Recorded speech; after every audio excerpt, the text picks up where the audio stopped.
Let's move on to the fights that are taking place this weekend. Goes and I will be doing a watch along for UFC 305. Um, starts at 8 p.m. Eastern, 5 p.m. Pacific. So they're adjusting out there in Perth. If you see it being labeled as the 18th, it's the 18th out in Oceania, in Perth, Australia. So don't be fooled by that. But normal start time over here for us, and it'll be 8 p.m. Eastern, 5 p.m. Pacific. Those are the 4 featured prelims. And then we get to the main card, 10 p.m. Eastern, 7 p.m. Pacific for that.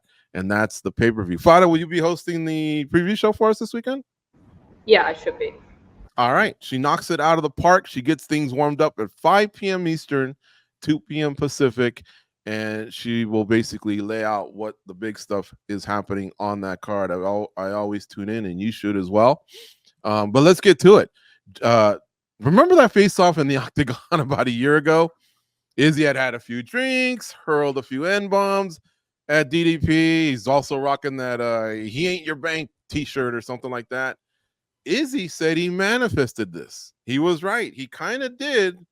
Things got going there. But that's when Izzy was champ. A lot has changed since then. What hasn't changed, though, is the heat between the two. So Izzy then goes on to lose to Sean Strickland because DDP couldn't be ready in time. He had just beaten Robert Whittaker, but he couldn't be ready in time. Strickland defeats Israel Adesanya. DDP defeats Sean Strickland. And now DDP is the champ, and Izzy's coming in as the challenger. Was that the right call? Let's start with that, Goes. Did you like that pairing? Was there too much heat to pass up? Because this is the second time Izzy's walking into we'll call it a rematch of sorts, but basically the him challenging for the title that he lost. So it's not a rematch because he lost it to Strickland, but not having to go through anyone else. You're right. Yeah, it is the second time, but I do feel like it is the right call. It's one of the biggest fights that you can make. And that's what's kind of cool about our sport versus boxing is a lot of times you'll have these types of heat between fighters. And maybe they do happen, but they happen way later when nobody really cares. This is, I think, a good time for this fight to finally take place. It's tough though, man. There's so much on the line for Israel Adesanya in this fight. It is nice to kind of be ushered into the position to fight right now, and like George said, not have to go through anyone. But at the same time, it might actually hurt him a little bit. You know, it wasn't that long ago that Sean Strickland kind of dominated him, right? So in a way, he should feel lucky to be in this position. I feel like he's going to have all kinds of stress on his back for this fight. There's a lot of things that he's battling right now, but that's going to add to the excitement to this pay-per-view. I mean, these are the type of fights I think we live for. Mm-hmm. Dan, Tom, are you okay with Israel Adesanya going to another straight title shot, even though he's coming off a loss? I mean, I don't know about him fighting DDP. Isn't that guy like his WCW days are way behind him, right? What's he doing fighting for the middleweight title, George? But no, I honestly, that diamond. What was that diamond that DDP? Bang! Yeah, no, Yeah. Dricus Du Plessis looks like he's definitely also getting high off his own Kool-Aid out there, and he's doing well. He's doing well. But without going too much either into either fighter answering your question, George.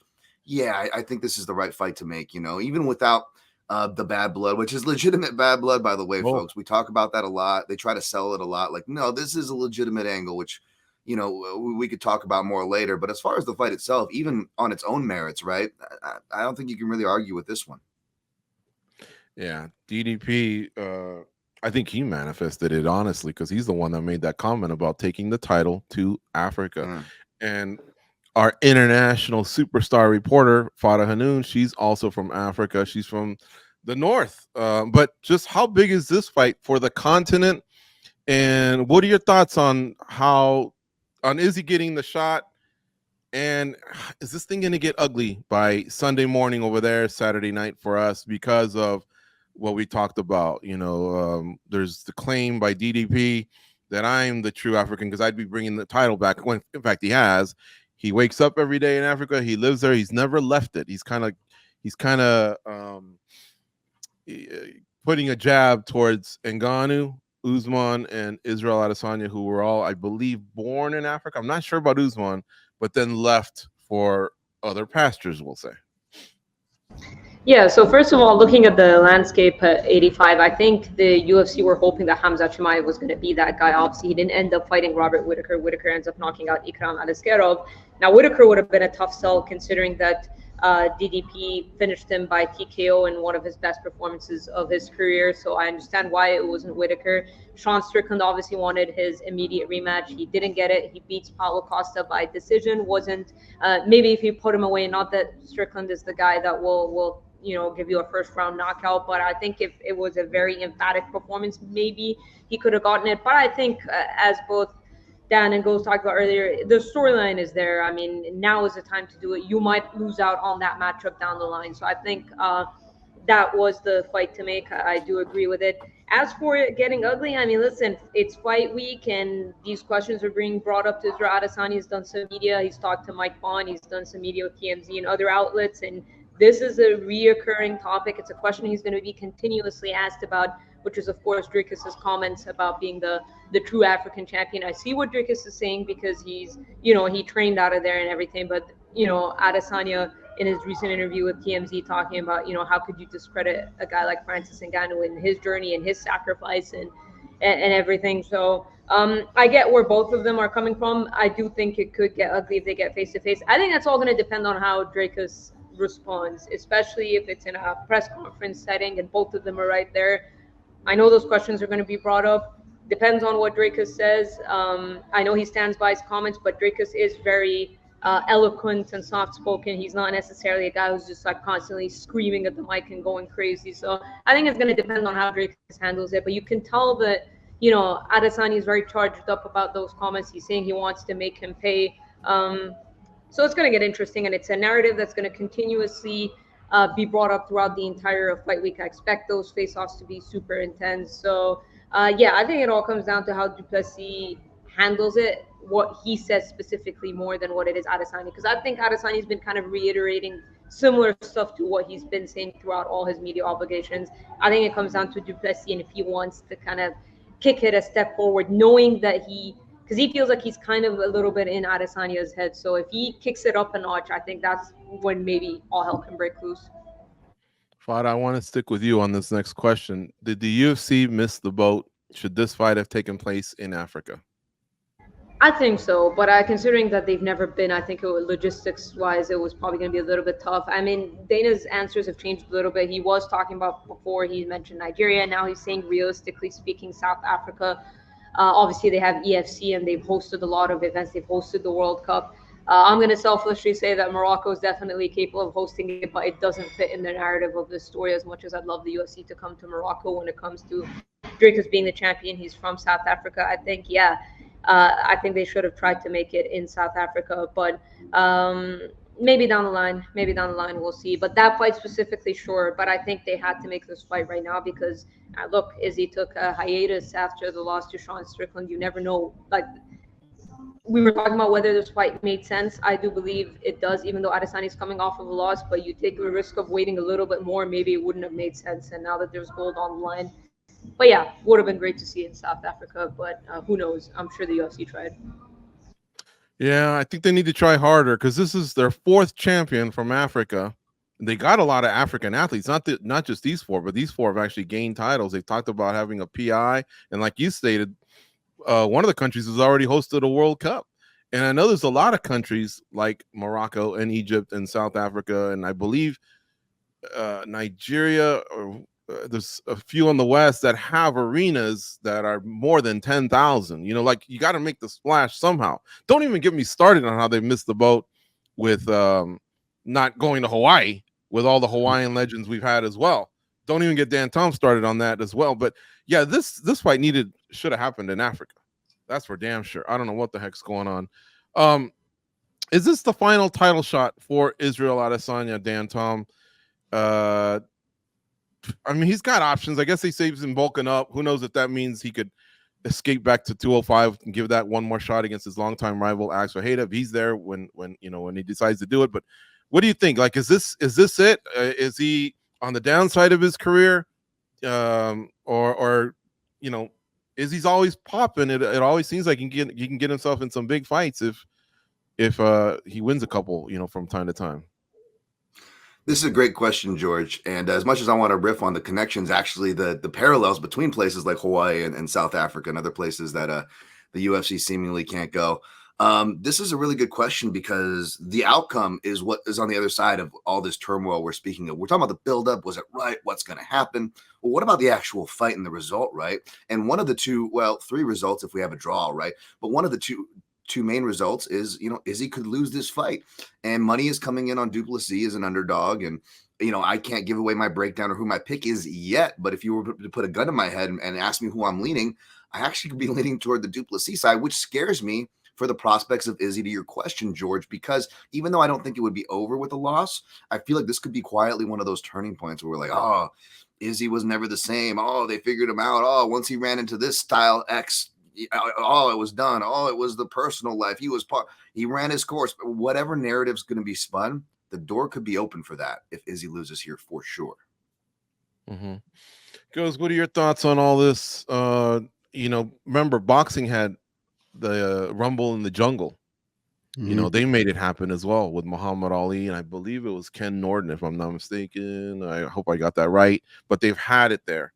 And I mentioned the other sports that you and I tune into, a World Cup. I want to go back to that as well, or anything that we might have covered here is your chance to speak up. But this is just such a huge, huge matchup.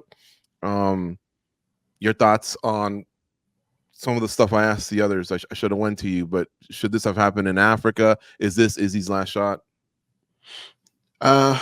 It's so hard to say because the UFC, they do get behind Israel Adesanya quite a bit. But I think it's them giving him this shot. If he were to lose, he would definitely have to work his way back up, and he's gotten a lot older. That's going to be a lot more difficult. He's already had one foot out the door before in his career, so I would say, yeah, this might be the last one for him. And then as far as should have been in Africa, yeah, I mean that's a slam dunk. I can't remember who it was either. I thought it was Foreman and Ali, or I can't remember. I think it was. Yeah, it should have. They should have figured out a way to make that happen. They didn't, and that's what we got now. But yeah, I would imagine. I mean, think of the storyline going in, the splash they could have made over there. I think it would have been pretty incredible. Is this the fight you guys are looking forward to the most in what's remaining of 2024? I mean, I know Topuria and Holloway just got made, and a lot of people have been talking about that one, but this one's got that heat. A lot of people like heat. I like heat. I might say yes to this. How about you guys? We'll go back to Fada. How much have you been, and especially because this thing's been building up for a whole year? Yeah, it was George Foreman, by the way, in Rumble in the Jungle. But looking forward to, I'll say this, in terms of outcome, I'd say Du Plessis and Adesanya. In terms of how the fight itself will play out, Topuria versus Max. I think that fight delivers more in terms of the fight itself.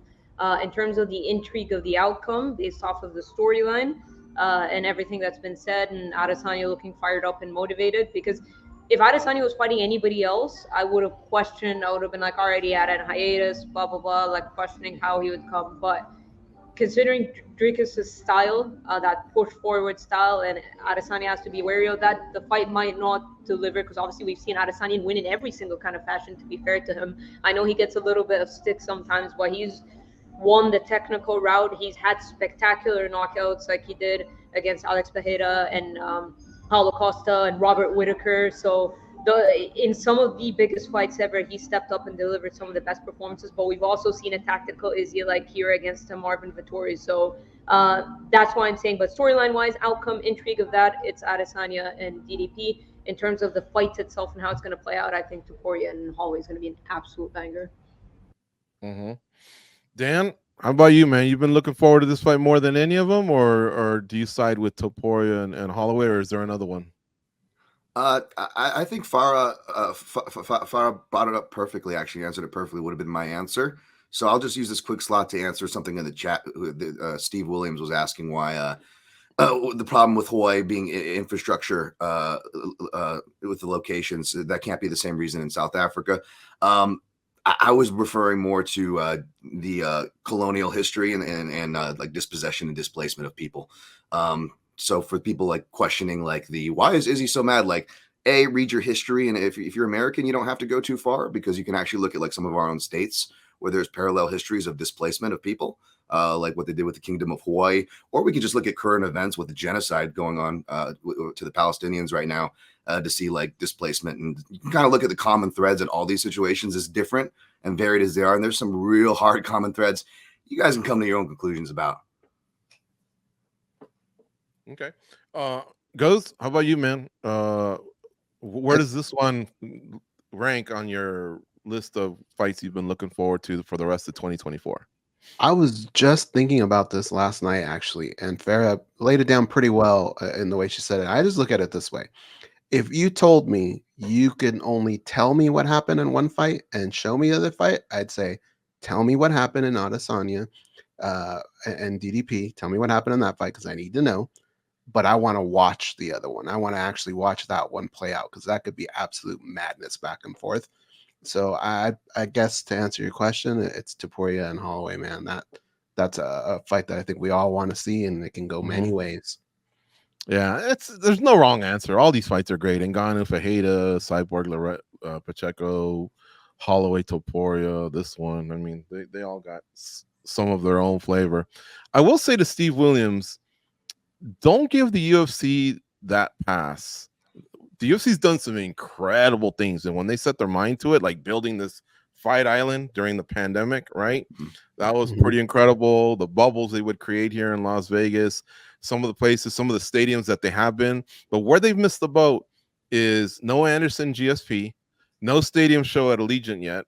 They got a roof, so there's not even like this whole, it might rain, it might do this or whatever. That's their city. Why they haven't done that is incredible to me.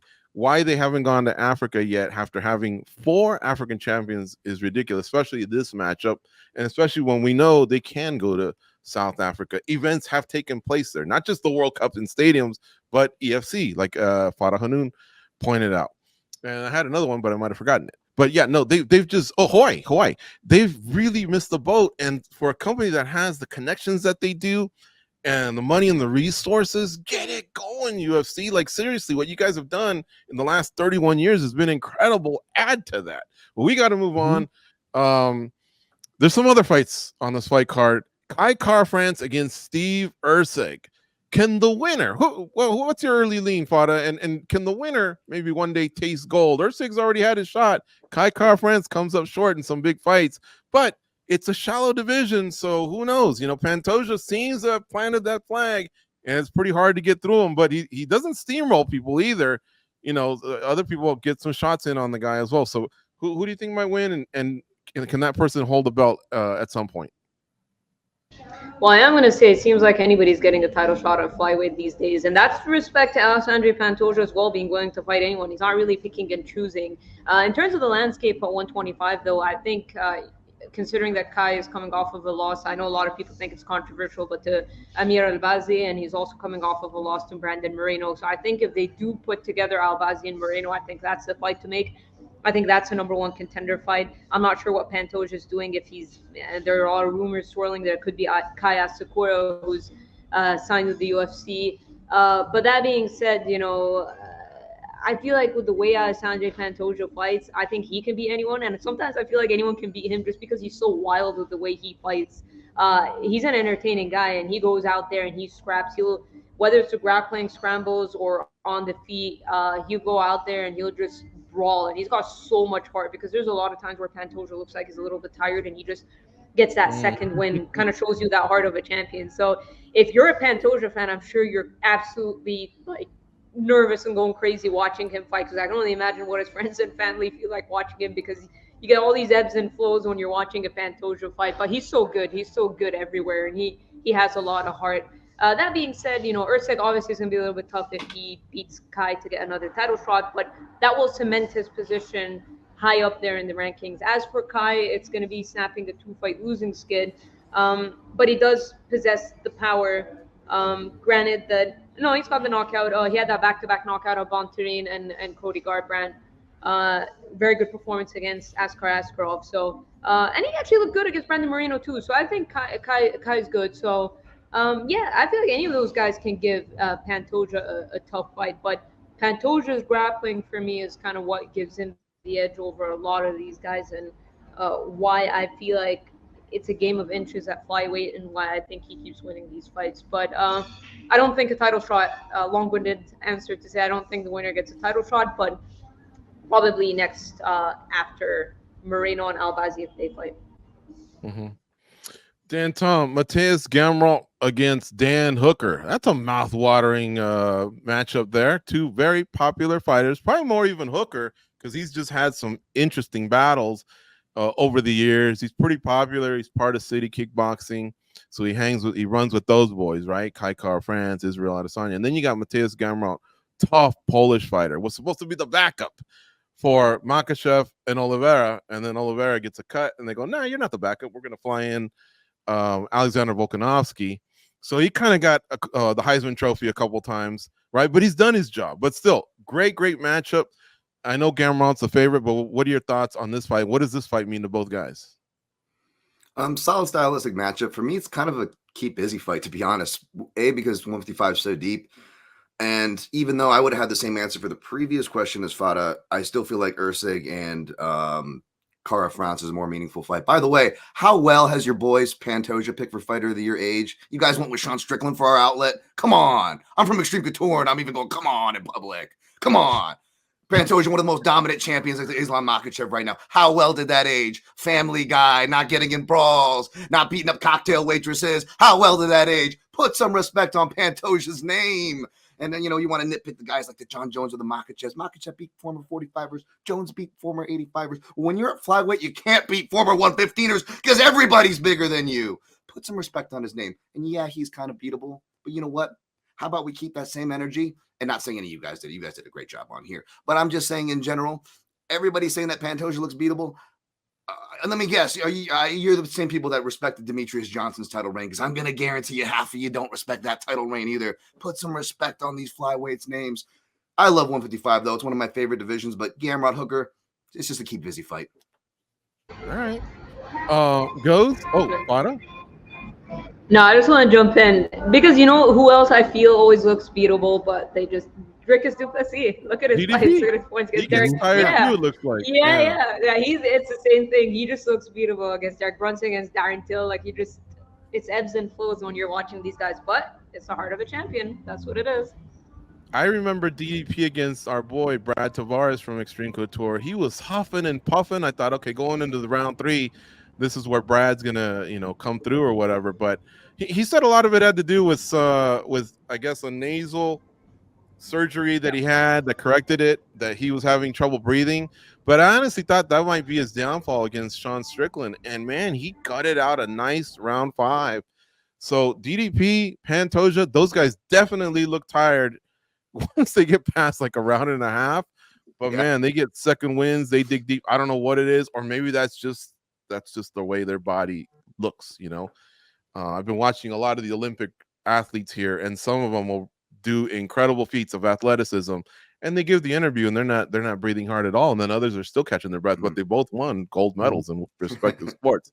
Cut them some slack though. They were breakdancing for 5 minutes. How's that? How does somebody put a gold medal on a breakdancer? It makes no sense, dude. No idea, man. Goes, how about Tai Tuivasa? Popular fighter. He's got the shoey thing going on. It's been about 2 years though since he's done one. So he's lost 4 fights in a row. Could this be his last chance? He comes up against Jairzinho Rozenstruik, a guy he doesn't have to really worry about too much in terms of this fight may go to the ground. They're just going to be slinging hands. But again, I think the fans are going to get up for this guy because, like I say, he just brings it. I feel bad for Dan Tom because Dan Tom has to go watch footage of these guys, and he can be absolutely right in everything he says, and it doesn't matter because they're just going to go out there and start swinging, and somebody's going to go like, how does this even get past, I don't know, 3 minutes? I like what Jairzinho Rozenstruik's done a little bit. He's calmed down a little bit, but all it takes is a guy like Tai Tuivasa to bring it out of him. I think they're just going to go out there, they're going to swing, and whoever lands first is probably going to end the other guy's night. Tai Tuivasa throws from kind of weird angles. I could see him catching Jairzinho and putting his lights out, but it's definitely going to be one of them fights that's just fun to watch. Yeah. Well, it's like a B- card for me. I thought Manchester was about an A- in terms of like when you just looked at it and the appeal of how many ranked fighters there are. But this thing kind of drops off a little bit. But man, that's one hell of a main event with a lot of heat back to back, because Bilal and Leon had the same type of energy, I guess, where they just really, really disliked each other. How they made it through that elevator ride is incredible, and nothing went down. Although I think it was 5-2 in that elevator. It was only Bilal and his homie, little Chris, hanging on him, and then Leon had like a nice entourage. So here's a question that befuddled goes, and we'll close with this since we got a couple minutes here. Great job on today's show, guys. Dan Tom, Fada Hanoun, what do you think would have happened if Jorge Masvidal was slated to fight Leon Edwards, right? Instead of Bilal. And Jorge was in that elevator when Leon and his boys came in. What do you guys think would have happened at that point? Fada, what do you think? You're smiling. You want to chime in first? Does it stay peaceful, or do things light up? Maybe the fight would have been off at some point because Jorge Masvidal would have not stayed quiet, or he would have hit the stop button, and then they would have been. Don't we see the brawls in the cars or whatever? They do these weird things like fights in a car. We would have seen one we would have seen one in the elevator. So, but I think Jorge. Remember, it would have been Jorge and one homie against Leon. I know he had at least his brother, his coach, and maybe one other guy. So does Jorge kind of go, okay, hold on a second, the odds aren't in my favor. Let's just play it cool. I want to get paid on Saturday, or would the streets come out of him? I don't know. I feel like he would have at least swung, or maybe wait until they get out of the elevator so at least people can chime in and separate, so he doesn't risk losing the payday. Yeah. What do you think would happen, Dan? I think either way, he smiles for the camera. Whether he has the numbers or not, it's just whether Leon gets street with him. Then Jorge won't turn it down. Mm-hmm. Some of them street guys, man, I'm telling you, they just don't fear anything. Like when King Green got cornered by Arman Sarukian in his cat. He got up and he got in his face. He's like, "What you gonna do?" And he could tell he was outnumbered. So I'm telling you, man, some of those guys, they just don't back down at all. But for some reason, we took it into that conversation yesterday, and Goz was like, "Man, that's a good one." You can catch Goz and I twice a week on MMA Junkie, the MMA Junkie radio show, and it's our podcasts that you can catch at Omni, Google Podcasts, Apple Podcasts, Spotify, Stitcher. And the same goes for Spinning Back Clique. If you've caught it here but wondered, oh, well, why don't they do it in podcast form? It is released every Tuesday, folks. And you can catch Spinning Back Clique, Omni, Google Podcasts, Apple Podcasts, Stitcher, Spotify, or whatever. And of course, if you missed any part of this show, just hit the rewind here if you're watching it on YouTube. So it is live every Monday, noon Eastern, 9 a.m. Pacific, but you can always go back and just watch the show. I try and get in the comment section every week if there's anything that maybe you didn't catch, you didn't have a chance for us to address, because we move on and you might be running a couple minutes or seconds late. Then I try and get in there in the comment section. Here's a great shout out from Brian John via the super chat. He says, shout out to Fada for the great overseas reporting. Fada, yeah, you did a great job, man. Manchester and Abu Dhabi back to back. Seriously, great job. Thank you very much, and thank you, Brian. There you go. All right, folks, and we're out of here. And I also want to give a shout out to Cafe Frio. That's Danny Segura. He's kind of the architect these last few months of Spinning Back Clique, getting things together, and we're trying to take it to a new level. Today, he doubled in as a producer, and I think there was a comment early on that somebody wanted to give a shout out to Ken Hathaway. He's not even resting today, folks. He's actually working the Dana White Contender Series weigh-ins. So that's how busy the crew stays here at MMA Junkie. People are just filling in or whatever. But yeah, Ken Hathaway is always a staple here on the Spinning Back Clique show, but it is Danny Segura that's filling in. So that's how talented the crew is. How about giving us a like on the way out? And with that, we're going to exit. Don't forget the fights on Saturday, UFC 305. It's going to be a great time. We'll be back to recap it here next week. Also, PFL has their playoffs coming up as well on Friday on ESPN. Light heavyweights and lightweights, I believe. I don't know, but it's all on the schedule there on MMA Junkie, and we'll be covering. Go out and be a champion. We'll talk to you soon.